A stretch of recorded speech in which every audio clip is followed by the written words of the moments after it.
الحمد لله رب العالمين والصلاة والسلام على سيد الأنبياء والمرسلين أما بعد فأعوذ بالله من الشيطان الرجيم بسم الله الرحمن الرحيم الصلاة والسلام عليك يا رسول الله وعلى آلك وأصحابك يا حبيب الله الصلاة والسلام عليك يا نبي الله وعلى آلك وأصحابك يا نور الله نویت سنت الاعتکاف۔ پیارے آقا صلی اللہ تعالیٰ علیہ وسلم نے ارشاد فرمایا تم مجھ پر درود پاک پڑھو، اللہ تبارک و تعالیٰ تم پر رحمت بھیجے گا۔ صلو علی الحبیب صلی اللہ تعالیٰ علی محمد صلی اللہ تعالیٰ علیہ وسلم۔ بسم اللہ الرحمن الرحیم۔ یا ایہا الرسول بلغ ما انزل الیک من ربک وان لم تفعل فما بلغت رسالتہ واللہ یعصمک من الناس ان اللہ لا یہدی القوم الکافرین۔ ترجمہ کنز العرفان۔ اے رسول، جو کچھ آپ کی طرف آپ کے رب کی جانب سے نازل کیا گیا اس کی تبلیغ فرما دیں، اور اگر آپ نے ایسا نہ کیا تو آپ نے اس کا کوئی پیغام بھی نہ پہنچایا، اور اللہ لوگوں سے آپ کی حفاظت فرمائے گا، بے شک اللہ کافروں کو ہدایت نہیں دیتا۔ یا ایھا الرسول، اے رسول۔ اللہ تعالیٰ نے اپنے حبیب صلی اللہ تعالیٰ علیہ وآلہ وسلم کو رسول کے لقب سے خطاب فرمایا۔ یہ سرکار دو عالم صلی اللہ علیہ وسلم کی خصوصیت ہے، ورنہ دیگر انبیاء کرام علیہ السلام کو ان کے اسماء مبارکہ سے خطاب فرمایا گیا ہے۔ تاجدار رسالت صلی اللہ تعالیٰ علیہ وآلہ وسلم کو فرمایا گیا کہ آپ اللہ تعالیٰ کے پیغامات لوگوں تک پہنچائیں اور کسی قسم کا کوئی اندیشہ نہ فرمائیں۔ اللہ تعالیٰ ان کفار سے آپ کی حفاظت فرمائے گا جو آپ کے قتل کا ارادہ رکھتے ہیں۔ اس خطرے کی وجہ سے دوران سفر رات کے وقت سرکار دو عالم صلی اللہ علیہ وسلم کی حفاظت کے لیے پہرا دیا جاتا تھا۔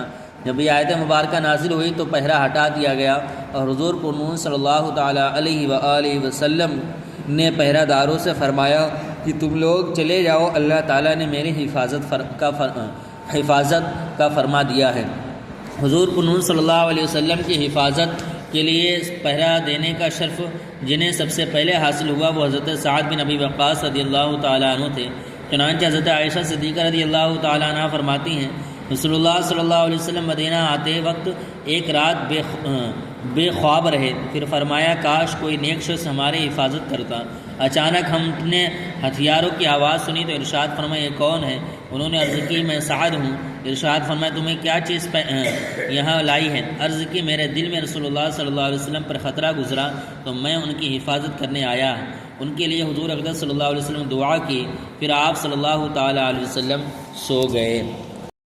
قل يا أهل الكتاب لستم على شيء حتى تقيموا التوراة والإنجيل وما أنزل إليكم من ربكم ولا يزيدن كثيرا منهم ما أنزل إليك من ربك طغيانا وكفرا ولا تأس على القوم الكافرين۔ ترجمہ کنز العرفان۔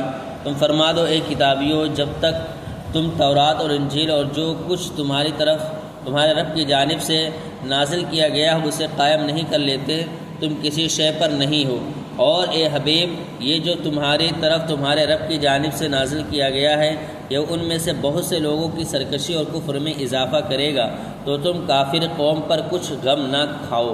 قل یا اہل الکتاب، تم فرما دو اے کتابیوں۔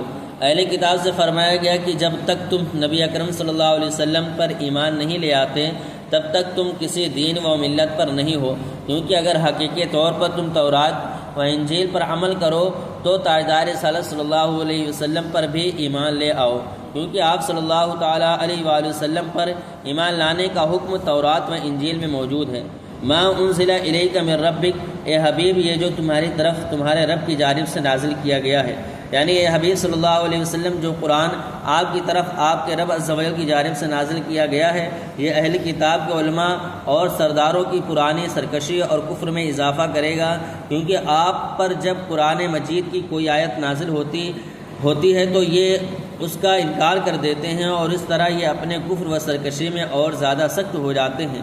اس لیے اے حبیب صلی اللہ علیہ وسلم جو یہودی آپ کی نبوت کا انکار کر رہے ہیں اور آپ پر ایمان نہیں لا رہے ان کی وجہ سے آپ غمزدہ نہ ہوں، کیونکہ ان کے اس کفر کا وبال انہیں پر پڑے گا۔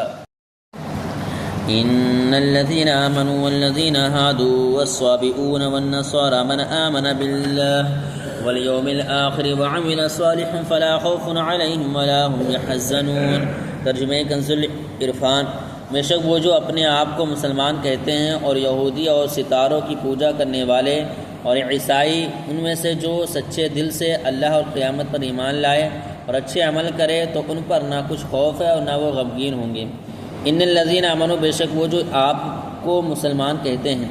اس سے پہلے آیت میں اللہ تعالیٰ نے بیان فرمایا کہ اہل کتاب اس وقت تک کسی دین و ملت پر نہیں جب تک وہ ایمان نہیں لاتے، اور اس آیت میں بیان فرمایا کہ یہ حکم صرف اہل کتاب کے ساتھ خاص نہیں بلکہ ہر ملت والا اس حکم میں داخل ہے، اور کسی کو بھی تب تک کوئی فضیلت اور منقبت حاصل نہیں جب تک وہ سچے دل سے اللہ تعالیٰ پر اور قیامت کے دن پر ایمان نہیں لاتا اور ایسے نیک اعمال نہیں کرتا جن سے اللہ تعالیٰ راضی ہوتا ہے۔ اور نیک عمل میں سے حضور نور صلی اللہ علیہ وآلہ وسلم پر ایمان لانا بھی ہے، کیونکہ جب تک کوئی تابعدار رسالت صلی اللہ علیہ وسلم پر ایمان نہیں لاتا تو اس کا ایمان مکمل نہیں ہوگا۔ اس آیت کی تفسیر کے بارے میں مزید معلومات کے لیے سورہ بقرہ کی آیت نمبر 62 کی تفسیر ملاحظہ فرمائیں۔ لقد اخذنا میثاق بنی اسرائیل وارسلنا الیہم رسولا کلما جاءہم رسول بما لا تہوی انفسہم فریق کذبوا وفریق یقتلون۔ ترجمہ کنز العرفان۔ بے شک ہم نے بنی اسرائیل سے عہد لیا اور ان کی طرف رسول بھیجے، تو جب کبھی ان کے پاس کوئی رسول وہ بات لے کر آیا جو ان کے نفس کو پسند نہ تھی تو انہوں نے انبیاء کے ایک گروہ کو جھٹلایا اور ایک گروہ کو شہید کرتے رہے۔ لقد اخذنا میثاق بنی اسرائیل، بے شک ہم نے بنی اسرائیل سے عہد لیا۔ اللہ تعالیٰ نے بنی اسرائیل سے توریت میں یہ عہد لیا تھا وہ اللہ تعالیٰ اور اس کے رسولوں پر ایمان لائیں اور حکم الہی کے مطابق عمل کریں، لیکن انہوں نے یہ کیا کہ جب کبھی ان کے پاس کوئی رسول ان کی خواہشات کے برخلاف حکم لے کر آتے تو انبیاء کرام علیہم السلام کے کسی گروہ کو تو یہ جھٹلاتے اور کسی کو شہید کر دیتے۔ انبیاء کرام علیہم السلام کی تکذیب میں تو یہود و نصارہ سب شریک ہیں، مگر قتل کرنا یہ خاص یہودیوں کا کام ہے۔ انہوں نے بہت سے انبیاء کرام علیہم السلام کو شہید کیا، جن میں سے حضرت زکریا اور حضرت یحییٰ علیہم السلام بھی ہیں۔ یہ خیال رہے کہ کوئی نبی علیہ السلام جہاد میں کافروں کے ہاتھوں شہید نہیں ہوئے۔ صلو علی الحبیب صلی اللہ تعالی علی محمد صلی اللہ تعالی علیہ وسلم۔